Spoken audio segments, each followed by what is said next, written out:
LiberalViewer presents.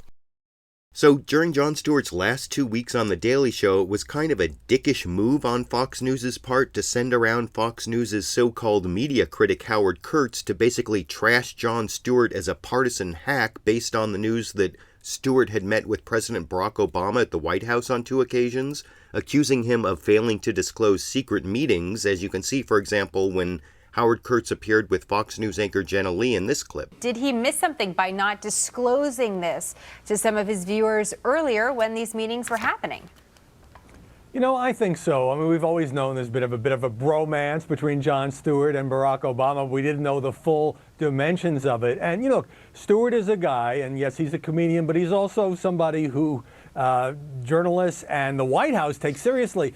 He's a guy who positions himself as a truth teller. He stands up to those prevaricating politicians and pundits, makes fun of them, very effective at it. But he wasn't honest with his viewers that he at least had some off-the-record relationship with the President of the United States. Now, one of the great things about Jon Stewart's Daily Show over the last 16 years is the way he's taken on the media, especially Fox News. So, as you might expect, Jon Stewart first ridiculed the idea of secret meetings here. You know, I was brought through the secret White House tunnel entrance at Mount Rushmore. It was a roundtable meeting with the President, Elvis, still alive, Minister Farrakhan, and the Area 51 alien. I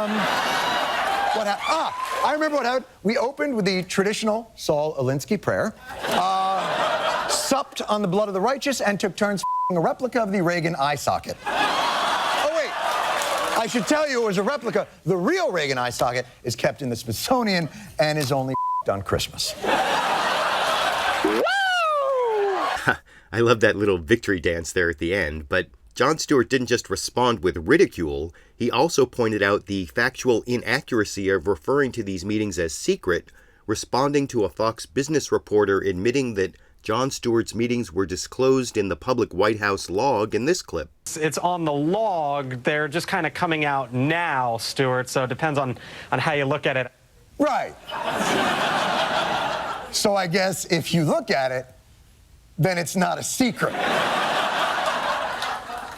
Like if you look at it, that it was openly listed and I went through the normal White House entrance like everybody else, and I told my mom what I was doing, and then she told her friends, and then her friends were like, still not a cardiologist. But the point is this: something is not a secret just because you don't know about it.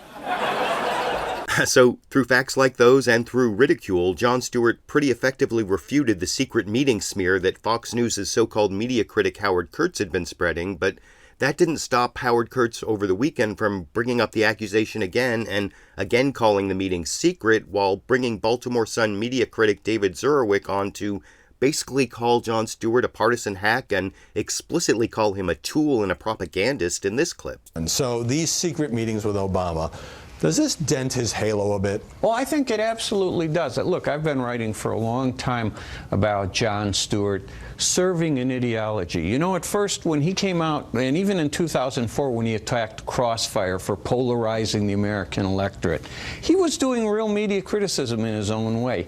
Since President Obama came in, he has become more and more and more a tool, really, of the Obama administration. Look, I don't care if you're an actor, you're a writer, you're a poet, you're a songwriter. If you serve a politician's ideological agenda, you are a propagandist, and that's what he's doing. What an awful way to send off Jon Stewart after so many great years, but of course Jon Stewart didn't take that attack lying down, being called a partisan hack by the biggest partisan hacks of them all on Fox News. Jon Stewart's epic burn in response of Fox News hypocrisy is well worth watching, giving lots of evidence of Fox News' own partisan hackery, ending up with Jon Stewart referring to that leaked Fox News memo I reported on in a 2010 video that told Fox News anchors to use pejorative language about the public option during the Obamacare debate, leading to Jon Stewart's final Fox News burn in this clip. It's not like anybody in a position of editorial or moral authority at Fox was caught in this damning political collusion by an astute media critic. Bill Salmon, Fox's vice president and Washington managing editor, issued a memo telling the troops, let's not slip back into calling it the public option. Please use the term government-run health insurance or, when brevity is a concern, government option whenever possible. And the troops fell into line.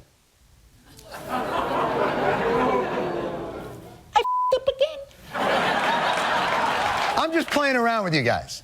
Your hypocrisy isn't a bug in the Fox model. It's the feature. Your job is to discredit any source of criticism that might hurt the conservative brand by angrily holding them to standards you yourselves jettisoned in your news network's mission statement. But I'd be happy to listen if you make an actual argument. My hunch is this show's been harder on the Obama administration and this president per capita than you ever were in your 8 years of Bush finger-banging. Though, I imagine you won't get around to verifying that since you're probably still working on getting back to us about those 50 Fox lies in 6 seconds we tossed up a while ago. Oh, and one more question. How's it motherfucking taste?